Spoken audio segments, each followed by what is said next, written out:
This is Adam from Rhode Island. Adam from Rhode Island. What's on your mind? 1 second. Let me just disconnect my Bluetooth. Thank you. Sorry. All right. Yeah. So I just don't know if I haven't been listening to the whole show. I just wanted to talk about Twitter for a minute. Sure. Or I guess X. It's not even called Twitter necessarily anymore. But yeah, I don't know. I decided to take a little break from it just because I felt like I was wasting too much time on my phone between that and like Instagram. And so it's been about almost 2 weeks now, and I've been mostly just like, I'm going to get my information from you guys listening to the show and other podcasts that I listen to, and, you know, whatever news I see, you know, just in written news. But mostly I just feel kind of like out of the loop. And I don't know necessarily, I guess this is sort of a question. I'm not trying to be like antagonistic, but why necessarily are you saying that, or some of you saying that Elon Musk did not take on this endeavor to sort of ruin the platform? I mean, don't think I've made a declarative statement. Who's saying that, Sam? Is like, I've always said that. I mean, oh, really? Oh, I mean, okay. my position is that he bought it because A, he can, and that B, it's an annoyance to him, and he'll try to like make it work as a business or whatever these fucking business school losers think he's doing. But that's going to fail because you can't actually like run one of these things without moderation. So what the real upside or the sort of backup plan is just kill it, and after you like have some fun with it. Like that's been does anybody disagree with that position? I would say that I think that he's kind of an inconsistent guy. I think that like the idea that he has an overarching plan, like, you know, he's coming out of the gate, like going, like, I'm just going to kill it. And I have this, like, I'm just, you know, enshittifying it like in this like very structured way is probably incorrect. I think on a day-to-day basis, he goes from thinking he can actually do a better job than the old Twitter board to realizing that he owes a ton of money on this and, you know, being stressed out by that to just going like, fuck it, I'm going to destroy this place. Ha ha ha. This was all a troll the whole time. Yep. I think in the end, it's all going to turn out the same. So it doesn't really matter. But I certainly don't think that he made the offer in a good faith effort to be the owner of Twitter. Like, there's no way. I don't think he really wanted to buy it. At the end of the day, I think he was half forced and like half like it was a stunt. You know, he's suing the lawyers now. Yeah, basically. Right. I think Brendan hit it right there. Yeah. The only thing we know for sure is that without a doubt, his interest in buying Twitter came out of the fact through the multiple text messages he shared with multiple people, including one of his ex-wives, that came out during the lawsuit to force him to buy Twitter.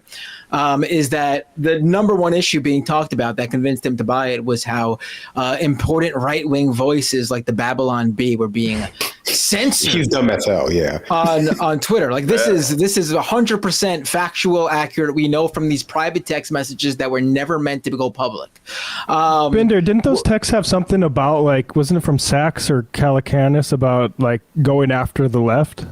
Do you remember this? I don't remember that. I do remember one of them saying, "Who's the guy who ran in Arizona against Mark Kelly again?" Masters. What was that? Blake Masters, yeah. Blake Masters. One of them said to him like, "Oh, we should hire a really, a smart CEO, like right conservative CEO, like a Blake Masters type to run it or something like that." It was very clear that this was a very politically charged motive behind the purchase of Twitter. But as for whether he just wanted to buy it thinking he could run run it better, make more money with it, or just completely kill it off, I do think it's a combination of it all, and it's fully dependent on how Musk feels when he wakes up that morning on which one he's going for that particular day. Like this dude has been planning. This dude has had X.com, that domain name X.com, for more than 20 years. And then after PayPal took it over in the buyout, he even went back in 2017 to buy it back from them. So he's been holding on to this domain, went back to buy it all over again. He wants to do something with X. He has this grand vision for this everything app. Yet, over the weekend, he just on the fly says, we're changing the site this week to X and, hey, any of you followers out there, you want to whip up a logo really quick for me and I'll use it? Like, this guy does not plan long term. He's got no idea what he's doing. And But he just, Right, but I don't know Hold if on, that's I all wanna just hear- idiocy. I mean, Yeah, I think there's some disdain there too. I don't think it's just dumb and he thinks it works. And like, I think what this is like, the thing is, there's a term called overdetermined. Determine, account for, or cause something in more than one way or with more conditions than are necessary. So like, I think all these things, I have more time to give to the conspiratorial, even if it wasn't in the front of his mind, idea that this is basically ultimately the one thing he'll be able to accomplish is to destroy this as like a communications platform. Go ahead, Brennan. because that's what it is. It's even if information. That's all it is.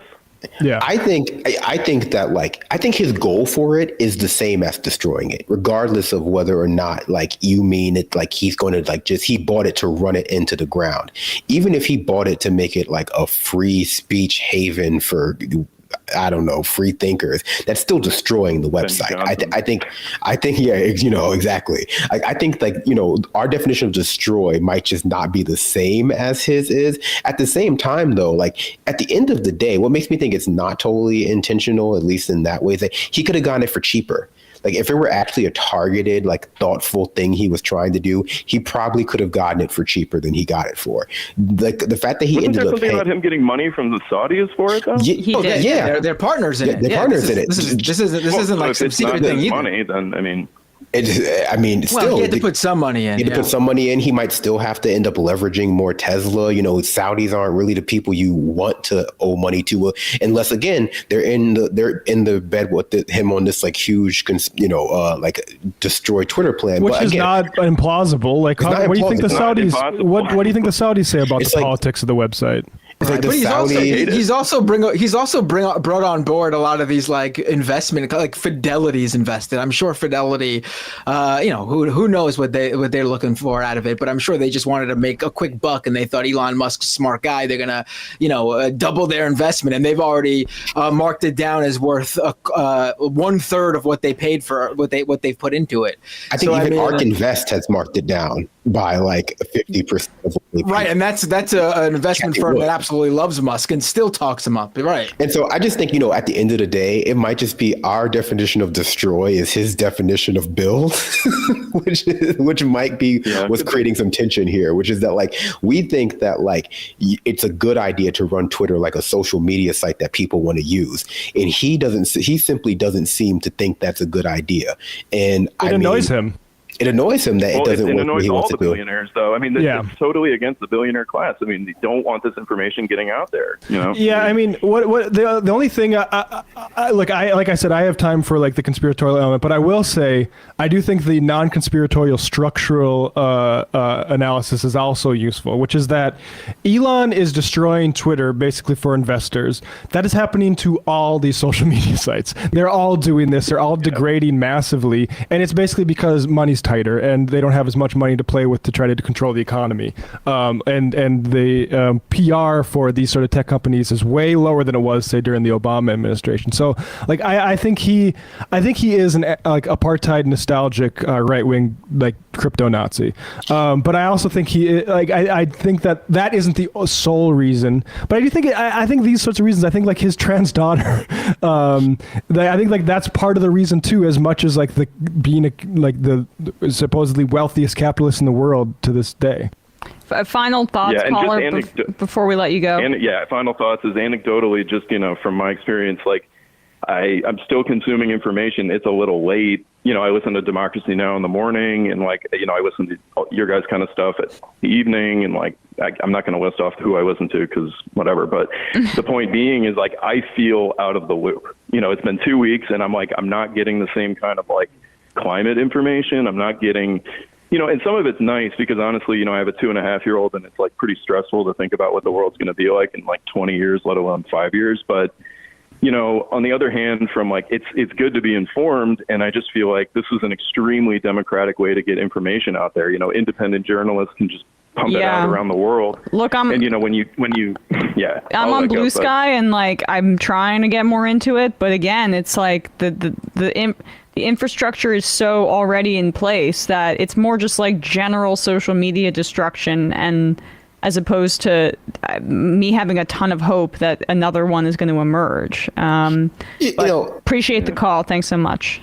Yeah, thanks for taking my call. People to remember too that like Musk does have a history of combining the two things, come up with a business plan that destroys something he doesn't like. Hyperloop was originally, he thought up the Hyperloop idea to stop high-speed rail from being built in California. That was the whole premise of Hyperloop. So, the two aren't distinct. They could certainly be combined. Buy Twitter to destroy it, but also replace it with something he thinks will make him personally more money.